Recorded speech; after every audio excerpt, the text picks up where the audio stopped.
When I read this gospel, I read some sadness in Jesus' voice.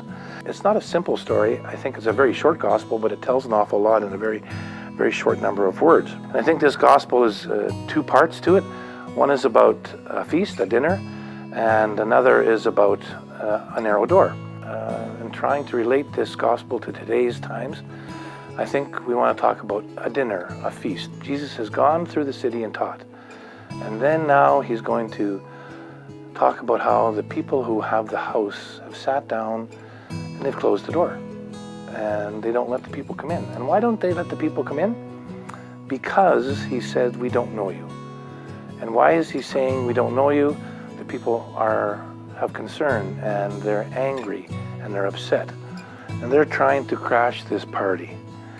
They may have met the host once, or maybe worked in the building next door, or they have a cousin or a friend who knows them. So they try to create this bogus relationship.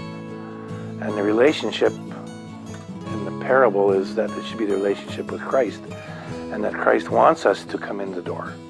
So what Jesus has allowed us to do is to enter that door, and when they say that people don't come in or don't get in, it's because they've chosen not to come in. And our life is a journey of preparation, never stops.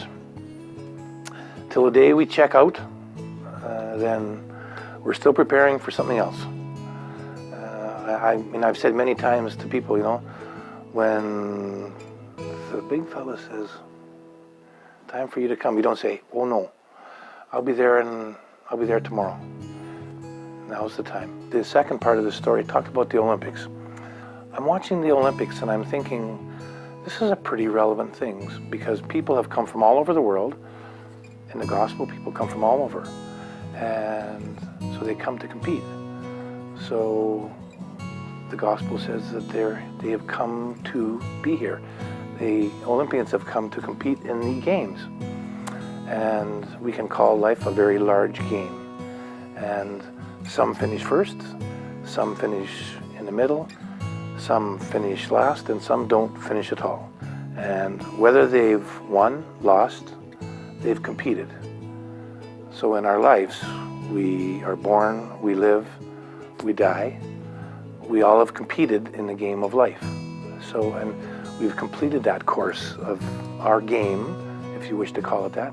Our game is living our life to the best of our ability as a family person, as a Christian, as a Catholic.